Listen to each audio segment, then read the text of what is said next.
Because Nerlens Noel, in my opinion, is an elite defensive rim protector in the NBA. Not only is he a great rim protector, he gets in the passing lane. His steal ratios are excellent. So he's kind of the forgotten man. Alex Kennedy writes about him at hoopshype.com. He says he's excited about the Sixers' progress, even with his names in the trade rumors and all the log jams. Alex, a very interesting piece because Nerlens was not very happy. It almost seemed like he wanted out of here in the worst way. He was the guy that wasn't playing. They were going to sit him because he just didn't. Brett Brown said, we just don't have the minutes for him. So he was in the Okafor position back in December. It seems that in 2 months, things have really changed for Nerlens Noel. Yeah, things have changed a lot, and it was really interesting to sit down with him and talk to him about kind of all those changes and where the Sixers are at right now. He's really excited about the team. You know, I went into the interview expecting him to be frustrated because he has been outspoken at times about the logjam, and this season his minutes are down.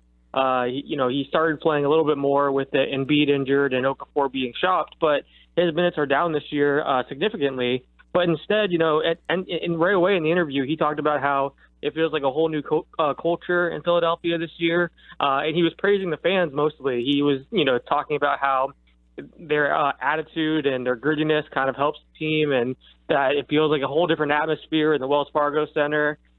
He mentioned specifically loving the reaction to DeAndre Jordan's air balls. He was really positive, and he did talk somewhat about the logjam and the trade rumors. Those things are frustrating, and he can't control them, so he's just trying to block them out. But it does seem like he is legitimately excited about this season and, happy about where the Sixers are at, even though his minutes and role have diminished a bit. Yeah, it's interesting because, 2 years ago, he was the guy, or 3 years ago, I guess, he was the guy that sat out the year. Every year there's somebody that seems to miss the year. He was that guy. And then when he got here, he was kind of the guy. For that rookie year, everybody wanted to see Nerlens Noel. And then last year it was Jahlil Okafor. And now this year it is Embiid. And he always seems to kind of be that forgotten guy. But as the 6th overall pick in the draft, he's endured a lot of losing. Do you get the sense from him that he would welcome to kind of see this through, or does he want more playing time? I find that that's going to be the interesting conundrum for him. Like, do I want to remain part of this whole process since I was really the first guy? I mean, he really was the first guy in this process. Or does he want to have his own identity and kind of be a guy someplace else? Well, I think every player wants to be a starter and wants to have a big role and be a centerpiece type player. So, while I don't think he has his foot out the door or is looking elsewhere, I think if you were to ask any player in the NBA, they would prefer to be the guy and start. So the real question is, if the Sixers do in fact move Okafor, can they find a way to play Embiid and Noel together, and can he still be a significant difference maker with Embiid there, or will he have to go elsewhere, either in free agency, he'll be restricted, or in a trade. But I think we've seen from him that he can be an elite defensive player, like you mentioned. He leads the NBA right now in steal percentage. He's 5th in defensive box plus minus. He has the 6th best block percentage in the NBA and the 6th best defensive rating in the NBA. Those are significant numbers. Those are numbers that teams know about, and it shows that he has a huge impact when he's on the floor defensively. And offensively, he's still making strides. His shooting percentage is at 61% this year, so he's been efficient. And he's still, working on the jumper and working on post moves, and he's been trying to get better. And I think that, all three of these guys, Embiid, Okafor, and Noel, have benefited from, having each other on the roster. Every day they're facing each other in practice, and, that makes them better because they're seeing different types of big men, and, it's creating competition. And that's one thing that Brett Brown and Noel both talked about in the article, too. We're talking with Alex Kennedy, hoopshype.com. He's got a piece on Nerlens Noel, a very long sit-down one-on-one with Nerlens. And when you look at Nerlens, do you view him as a starter, better as a reserve role? How do you view Nerlens Noel's best role in today's NBA? Well, I think he can be a starting center in the NBA. It's interesting to me because he's from Boston, and when I first met Nerlens he was in high school, and he grew up in Boston, was a big Kevin Garnett fan, and he always wanted to play for Boston growing up. And they've been linked to him in some trade rumors in recent years, even as recent as this past offseason, I believe. So, I think a team like that wants a rim protector certainly views him as a starting player. And, the defensive numbers I just mentioned, are numbers that, certainly seem to warrant starting, especially if he can improve on the offensive end. And he should be able to. I mean, this is a guy that's still so young. I think, Sixer fans view him as being a little bit older because in Philly, he's one of the older guys just because they have such a young team. But, he's 21 years old. He's a guy that is still going to make huge strides and improve over the next few years. So I think he could be a starter in the NBA. I don't think he's anywhere near reaching his full potential yet. I like how he did, admit to you or say to you that he realizes he's a defensive-minded player. Like, yeah, I know I need to make offensive improvements, but at least he is comes to grips with the fact that defense is where I'm making my money in this league. And a lot of times guys don't want to accept that sometimes. They want to be noted for their offensive game. Yeah, he certainly knows his role and knows his strengths. He said he'll always be a defensive-minded player. He'll always be a vocal leader on defense, and he wants to be viewed as a defensive anchor. When his career is over, if he's remembered as a defensive anchor type, that's what he wants. And he says he picked that up from watching Kevin Garnett growing up, and how defense can turn into offense and how defense is so important to winning championships. So I also agree with you. I think it's great to hear guys say that. You don't hear that from many guys because I think a lot of times, agents or even just guys themselves will see, the guys that get paid big bucks are the ones who put up a ton of points and are good offensively. But Noel seems to understand that, he has really good, his strengths are on the defensive end, and he has to play to those while also improving on offense to make sure that, he's not a liability or anything. Alex Kennedy, hoopshype.com. Read that full article at Hoops Hype, and you can get it on Alex's Twitter, at Alex Kennedy NBA. Real quick on the Nerlens Noel, I thought he brought up a very interesting point about dealing with trade rumors today that maybe we just take for granted in today's world that guys back in the day, there was no social media. They're not reading their name like, we want you gone, get rid of this guy, poll questions up, do you want this guy traded? I thought that was it's interesting, astute point that Nerlens brought up about how the changes really could affect some of these guys. And it kind of plays to how Nerlens and specifically Jahlil Okafor have handled this. Yeah, and I mean, it's kind of the point you would expect from an older player to make, someone who was around before social media and knows what it was like to be in trade rumors before social media. But, he said basically that in today's day and age, everyone has a phone, and even if you're trying to avoid trade rumors, it's not like you can just, not buy a newspaper or go avoid the TV.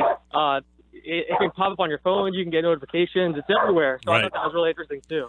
Alex Kennedy with us here, and you got an article coming out tomorrow on Hoops Hype that I think is going to be something that the fans and the listeners of the NBA will have to go consume because you're going to break down the complexity of getting a trade done in today's NBA and how many people get involved. And the leaks might be real and the news might be fake, but leaks get out there, man, and you know it. You've been dealing with it for a while, so this is something you're working on for tomorrow at Hoops Hype.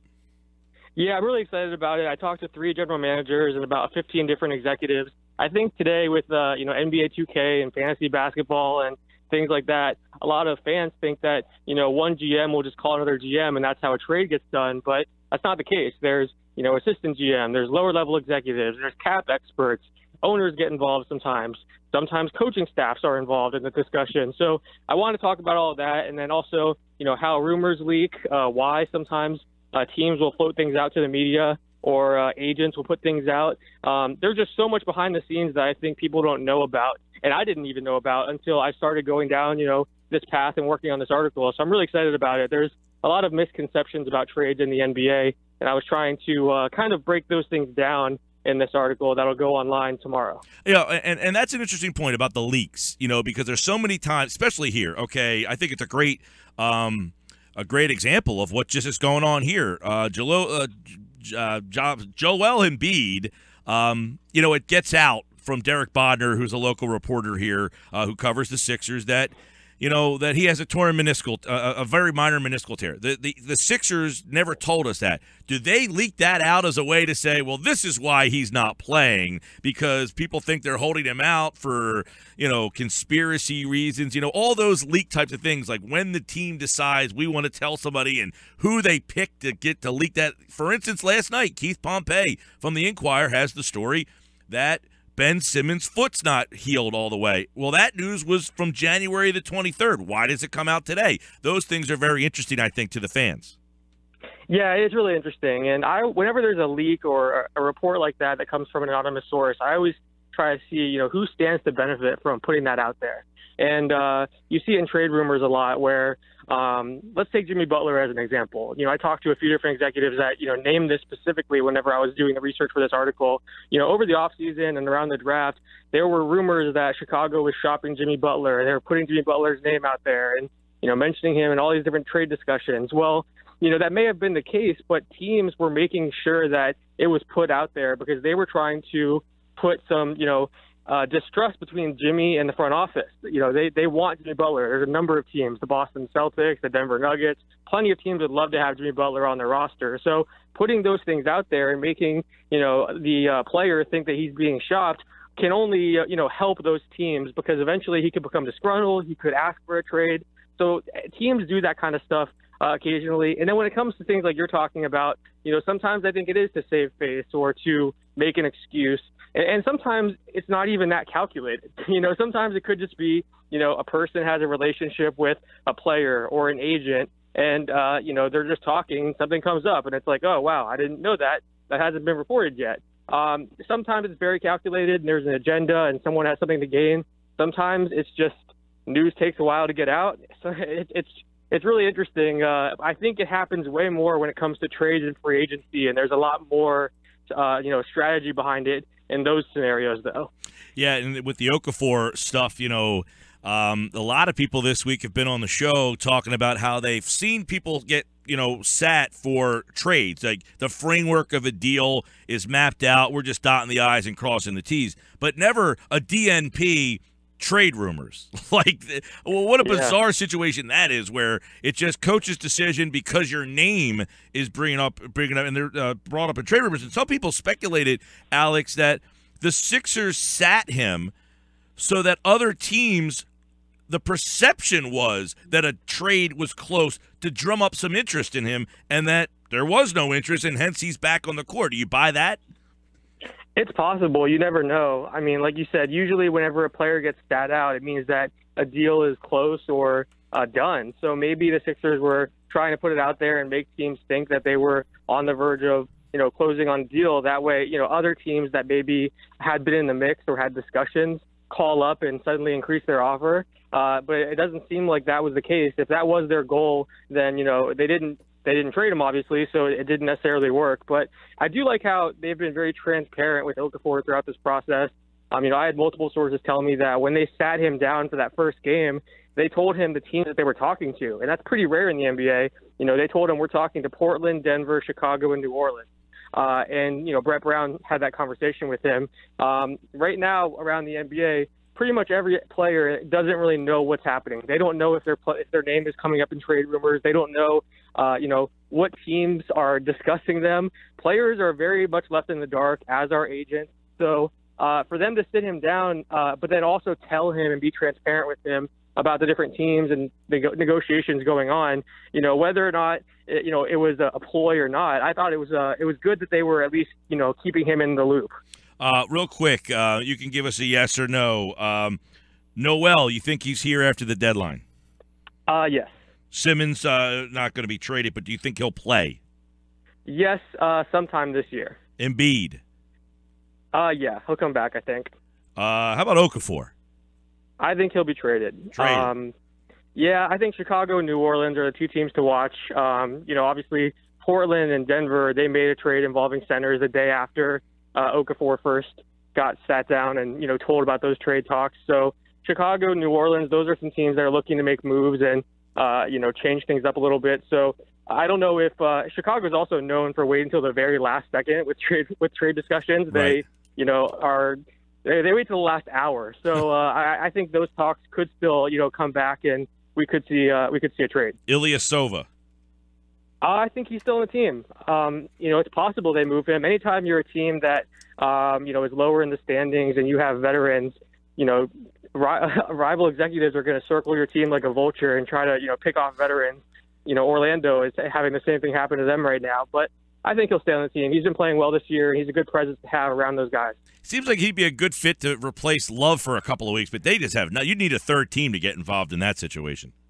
Yeah, you're right about that. But it was funny. Whenever Brett Brown recently came through Orlando, he was talking about how this is the first time that they've really had multiple veteran players that can, be in the locker room and help, the young guys. He talked about how, at one point it was Jason Richardson, and at another point it was Elton Brand. But he said he really liked having multiple veterans, Gerald Henderson, having Urson there. Like, having multiple veterans was really good for the young guys, and having guys that play different positions, too, and provide different advice and tips to players. So the fact that he said that makes me think that they're not going to just go sell off all these veterans. I think he is enjoying having those kind of strong presences in the locker room as leaders. Alex Kennedy from hoopshype.com. Check out his article on Nerlens Noel, and tomorrow that really in-depth piece on how trades get made in the NBA. Hoopshype.com. Alex Kennedy NBA on Twitter. All right, pal. Enjoy the All-Star weekend.